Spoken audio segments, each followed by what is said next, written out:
Bismillah ar-Rahman ar-Rahim, mes très chers frères et sœurs, Assalamu alaikum wa rahmatullah wa barakatuh. J'espère que vous allez tous bien.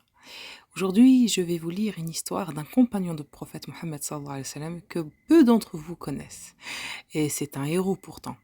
Donc, aujourd'hui, c'est l'histoire de Sa'sa'a ibn Najiyya. Donc, Sa'sa'a ibn Najiyya était un maître à l'époque de la Jahiliya et à l'époque de l'islam. On rapporte qu'il a sauvé à l'époque de la Jahiliya quelques 360 filles destinées à être enterrées vivantes, 400 selon d'autres sources et 96 selon d'autres sources.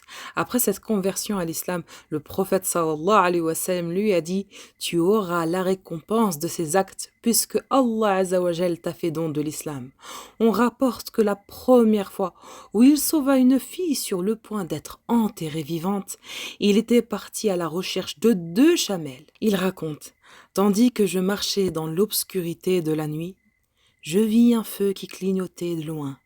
Je marchais dans sa direction en disant « Mon Dieu, si tu me guides jusqu'à lui, je viendrai en aide aux gens que j'y trouverai. » En arrivant, je trouvai un vieillard qui attisait le feu en compagnie de 3 femmes. « Qui êtes-vous » leur dis-je. « Cette femme enceinte nous a bloqués ici pendant 3 jours, me dirent-ils, car elle n'arrive pas à accoucher. » Le vieillard me dit à son tour « Et toi, que fais-tu ici ?»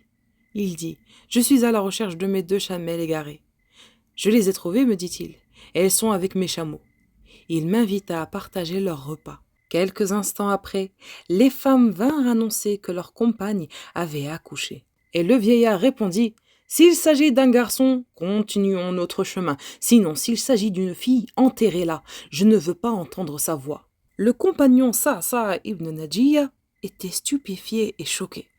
Il lui répondit « Mais pourquoi veux-tu tuer ton enfant alors que sa subsistance vient de Allah azza wa jal ?» Le vieillard me répondit « Je n'ai pas besoin d'elle. » Alors je répondis « Je veux te la racheter. » Et regardez mes très chers frères et sœurs, ce qu'il va dire, il n'a pas juste dit « Je vais seulement te l'acheter puis c'est tout ». Non, il a dit « Je veux te la racheter et la laisser chez toi. » Subhanallah. Vous avez vu l'amour, la rahma de ce compagnon du prophète, subhanallah. Il veut que la petite fille grandisse au sein de sa famille. Et le vieillard de dire « Combien veux-tu m'en donner ?»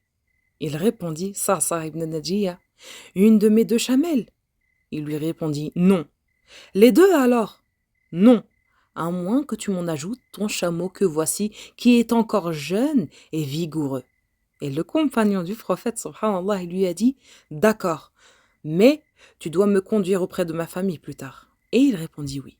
Lorsque je l'ai quitté, j'ai su que ce que j'avais fait était une faveur venant d'Allah azza wa jal et dont il m'a fait don. J'ai fait le vœu qu'à chaque fois que je trouve une fille sur le point d'être enterrée, je la rachète comme j'ai racheté celle-ci. À l'avènement de l'islam, j'avais sauvé 100-4 avant que le Coran ne prescrive l'interdiction de cette pratique aux musulmans. Mes très chers frères et sœurs, souvenez-vous bien de ce héros, de ce compagnon du prophète qui se nomme Sa'sa'a ibn Najiyya. Et voilà, mes très chers frères et sœurs, nous sommes arrivés à la fin de cette histoire. Dumtum fa'atillah wa amani. Wassalamu alaikum wa rahmatullah wa barakatuh.